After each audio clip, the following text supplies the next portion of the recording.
Look at you, big slab of 6'4", manly, studly, sexy man meat. And you're still only the second manliest man on the show today. I'm sorry, but Malcolm Nance. This is true. Yes. Well, we're gonna have a tight T-shirt contest here between the three guys. How about that? You said go Malcolm. I mean, man, right? Say what you will. Holy crap! Yeah, I couldn't be more proud of our Malcolm Nance. My God, that's what it's all about. We sit here and we talk and we go on Twitter and we scream into the void all day and every day.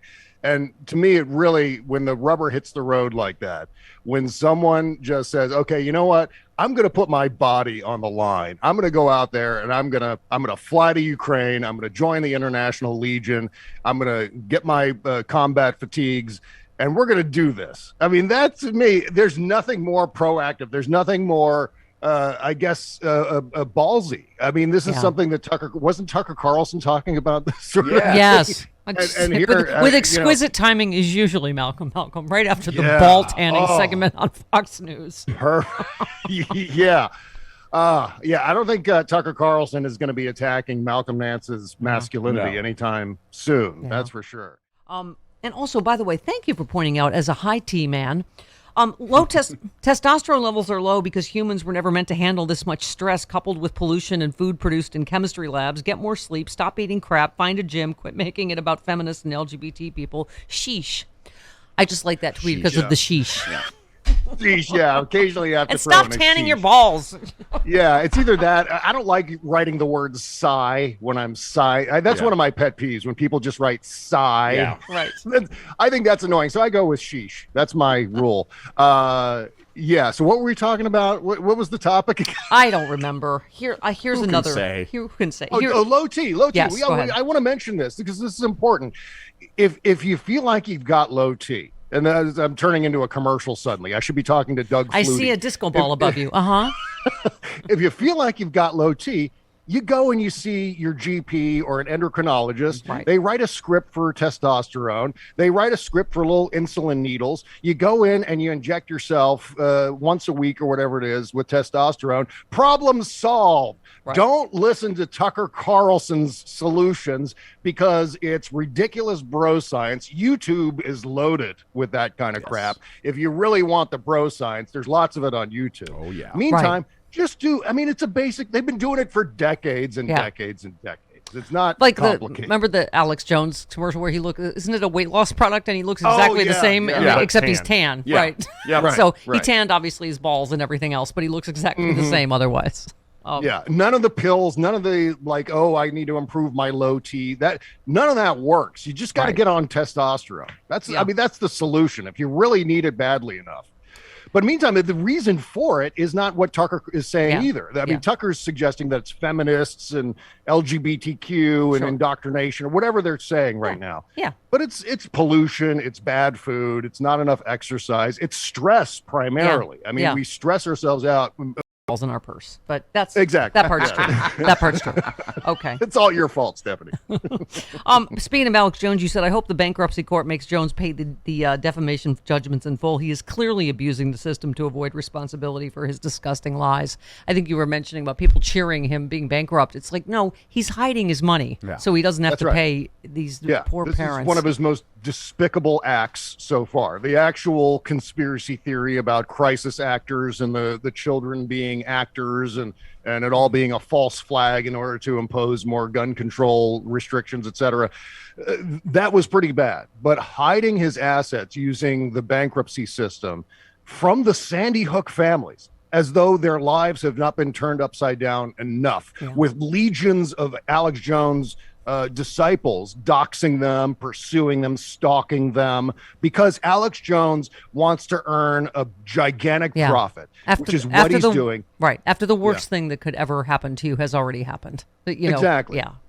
Yeah. And then you win this judgment and Alex Jones says, not so fast. I'm going to hide my money in this bankruptcy in the system. I'm going to use the system to make sure you never get a penny. Yeah. And that's, oh my God. Remember when the conservatives used to say, oh, we're all into individual responsibility, personal responsibility. That's what we're all about. But no.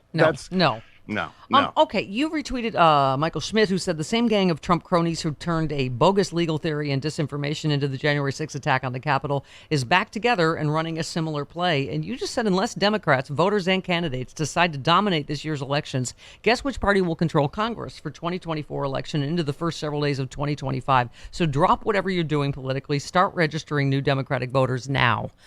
Thank you. It's just there is no time for whining about what you didn't get or what you want or what you think, I got to say, there was a speech that was delivered in Michigan yesterday, I believe. Yes. It was a state senator named, Mallory McMorrow is her name. Great. Yep. If we have 3 of those kinds of speeches from Democrats every week between now and November, we are going to dominate that election. There's no secret formula here. There's no magic pill. Yeah. As Arnold Schwarzenegger said, no magic pill. What you got to do is do a bunch of these kind of speeches because this is rallying people all over social media right now. Yes, she's like, I'm a straight white Christian woman and hate will not win. She got accused of grooming and loving pedophilia, same as Judge Jackson. And she's, she just said, you are not going to fearmonger, about gay kids. And it doesn't need to be an A-lister. We're talking about a state senator that no one heard of before yesterday, who delivered a barn burner of a speech, the likes of which seldom happens. Maybe we see it on the Senate floor in the United States Senate, or maybe the House floor occasionally.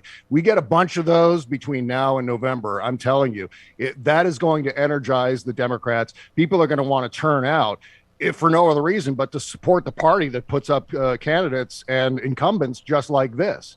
So, I think that's a fantastic example. And I hope Jamie Harrison of the DNC, I hope all the activist groups, the Midas people, I hope they're all looking at this and seeing this is how we should do it. Yeah, absolutely. I'm sorry. I was calling an audible, but only because you have one last one, since we're going to talk to Malcolm Nance from Ukraine. You retweeted someone saying sanctions work. Russia can no longer buy components for anti-air missile systems. Buck and similar production levels fall close to zero. Eventually, this will reduce attacks on Ukraine. The sanctions must keep going. And you just said good news. And as I predicted more than a month ago, it is one of the ways. When the people that whine, we're not doing enough, or we're not there, sanctions don't, whatever. This is what sanctions do. They can't get the parts for their weapons of war, right? Yeah, you need money to wage war. This is a no-brainer, right? If you want to get arms from China, for example, they're not going to give them to you for free. You need to actually buy them. You need to have credit that's good enough to be able to buy them as well. Russia doesn't have the credit. Russia doesn't have the economy anymore. And quite frankly, Russia didn't have the economy before they invaded. It's even worse now. So this is why I was urging patience early on. No, we don't need a no-fly zone. We don't need to put boots on the ground in Ukraine and touch off a world war that's going to kill tens of millions of people. All we need to do is pursue this sanctions regime. And I'm telling you, Vladimir Putin won't be able to afford an ongoing war, much less an endless occupation thereafter. So this is, I think, a really smart move. I think Joe Biden has done a wonderful job rallying the world to enforce the sanctions regime. And so it's actually paying off. They're not able to pay for the things that they need. And we're seeing it play out now. Yep. I'm wearing bike wear because it's outdoor bike day. And that means I will be listening to the Bob Cesca Show, my fellow cyclist, on my bike right after the show.